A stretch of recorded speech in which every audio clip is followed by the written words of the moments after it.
Hi there, it's Peter from Micro Soldering Solutions again. This morning it's a very easy one. We've got an iPad Air, it came in because it wasn't charging and the customer suspected it was the battery. It does still power on. It says 100% charged, which is good. But if we go and look on my software here, it says here battery life 4%. Usually we recommend changing these when it gets below 80%, but 4% is huge. I'm surprised it actually managed to stay on when it booted. But here it is, we managed to get it to charge up enough to come back on just so we can get this information. So it's going to take a while to get this heated up to temperature to try and remove the screen safely without breaking. It's very tricky, it might break. If so, then it will need a new screen, but we'll cross that bridge if we get to it. So I'm going to pause the video just now and I'll get the screen off and we can go through just how we put this battery in here. So I'll be back soon. Okay, so we're back, we've got the screen off and now it's time to get this battery off. I really don't recommend using something metal, but that's all I've ever used and I've not managed to start a fire yet, and hopefully today won't be the first. I'm just going to start by sliding this underneath the first cell, get it all the way, and then just try and lift this up.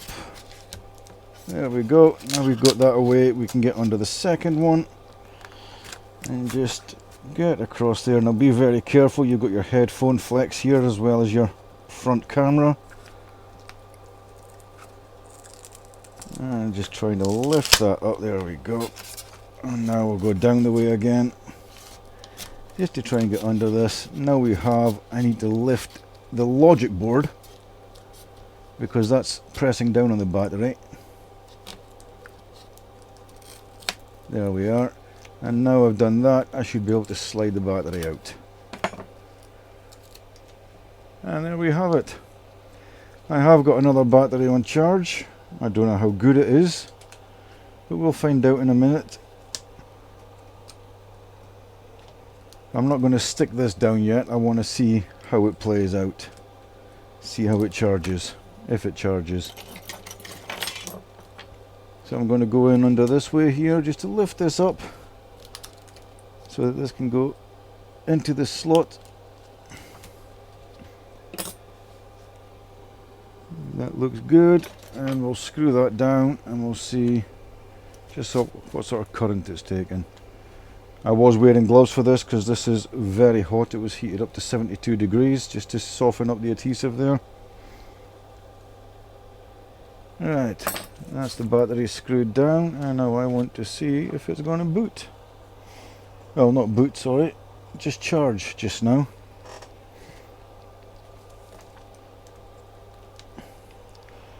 Plug it in, and it is indeed taking 2 amps. I'm not sure if you're going to be able to see that if I try and take that across. Take that back a bit. Is it going to focus? Please focus. It doesn't want to focus. But it was taking 2 amps there, so we'll get back and see what's happening.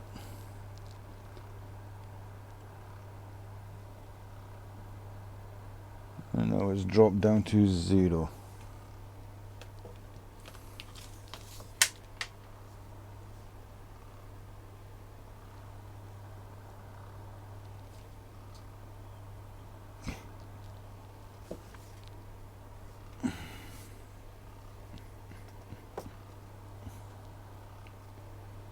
And some things are very hot. Let's unplug this. Let's disconnect that away from the battery.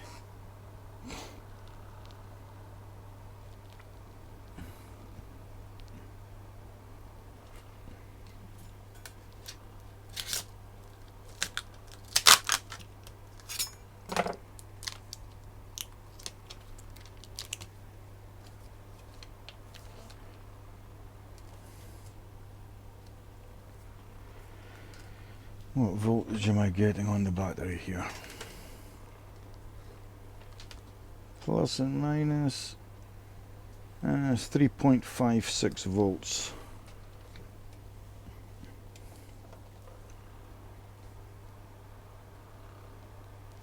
That's cooling down. Let's just try you in here again. This battery has been sitting here a while, so I would not be surprised if it is no good, but we'll just check for sure. The fact it still has voltage is a good start. And let's just slide this into the right place. It does have data lines on here, and if they're not lined up correctly, that will give erroneous signals to the CPU and will not allow it to charge properly. Alright, so that's cooled.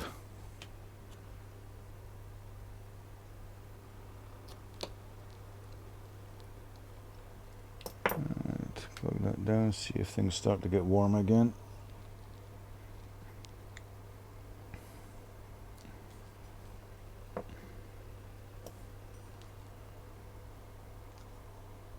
Right now it seems to be okay, and when I get it to prompt to boot, we'll see what it does.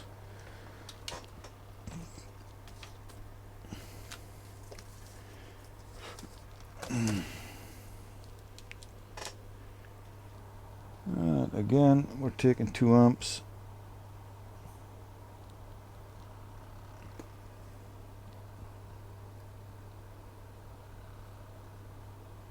Still not getting hot just now,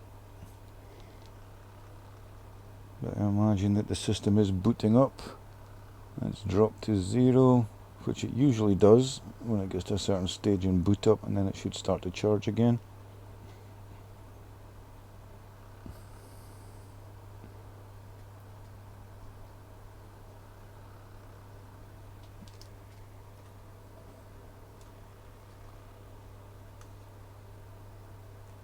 I think so. If we unplug it and plug it in,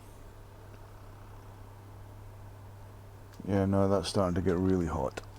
I'll get this unplugged. I'm not going to trust this battery, so I think I might have to order up another one and finish this video at a later time. I don't think I have another one. Let me just check though.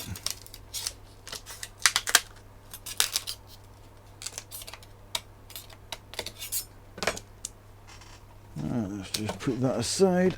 And do I have another one? What's this? I don't know. Let's open it up and see. That's an iPad Mini 2. iPad Air. Okay, so I do have another one.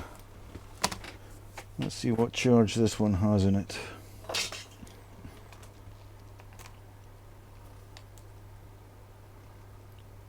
This has got 3.6 volts in there, which is good. So let's just get you in there and see what you want to do for us. Let's get this screwed down again.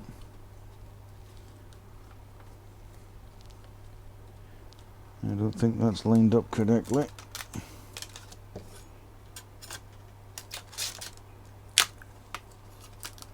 It's definitely not lined up correctly. There we are.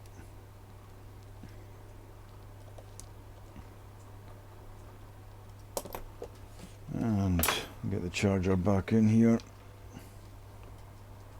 Oh wow, wow. I think whatever happened there just destroyed my charging cable as well. That is boiling hot.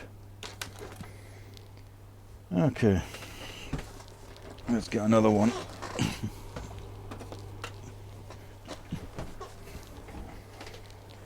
And get that plugged in to my power supply, and we'll plug this in.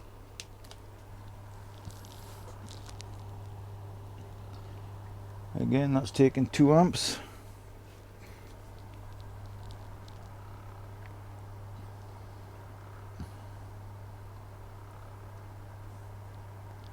Still taking 2 amps. This is looking promising, and we've dropped down to 0.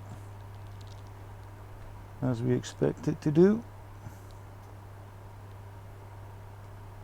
But is it getting hot? There we are, back up to 2 amps again, so that's where it drops out and then starts charging again. And we've just still got normal temperature on the go there underneath. Yeah, nothing I'm concerned about. The charging does generate a lot of heat, but what we had before was absolutely ridiculous. Yeah. So what I'm going to do is unplug this just now. Unplug the battery. And we'll get the screen back in. Yes, I got the screen off in one piece. Go me. Quite proud of myself with that one, to be fair. Come on.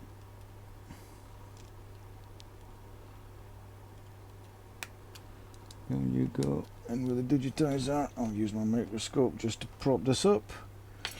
My tweezers, and plug the home button back in. There we are. And the LCD. Make sure we do have the battery disconnected, because if you want to blow the LCD backlight, that's one surefire way to do it, is by leaving the battery plugged in. Because the way the backlight works, it always has VCC main voltage on there. And then when you try to switch it on, it starts switching through a backlight driver into a coil, which it just keeps switching on and off, on and off, on and off, on and off, until it generates the 16 volts required. Well, 16 up to 25 volts required to do backlight. And once that coil stores that up, it pumps it through a diode. And it has to be a diode because you don't want that returning back to the VCC main line, because it only wants to have about 4.2 volts maximum. So we can power that on now. We'll plug it into the charger. You can't see that because we've twisted this around. There we are. That's the goosed battery. I'm going to have to return that back to the supplier.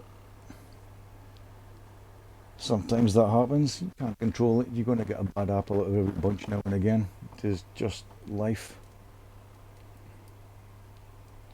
This thing just wants to keep moving. So let's just see when this pops up.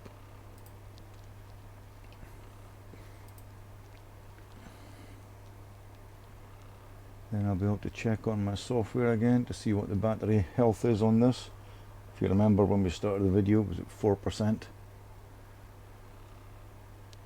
Okay, so we're on. Home button. 24% in there.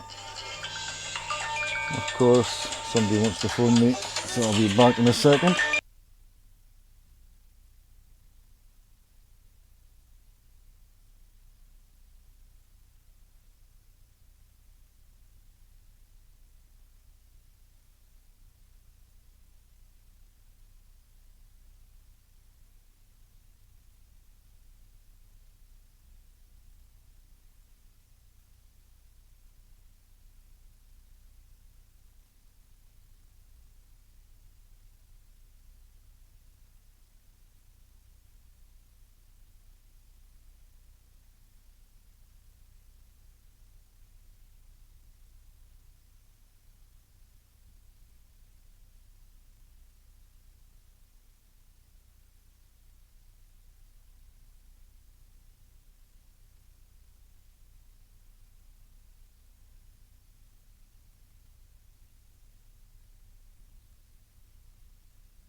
With that, I'm back again. Parcel deliveries and phone calls. So whatever, 26, that is charging. Let me get this plugged in, we'll throw it into the computer now that I'm down to one cable. I'll order up some more.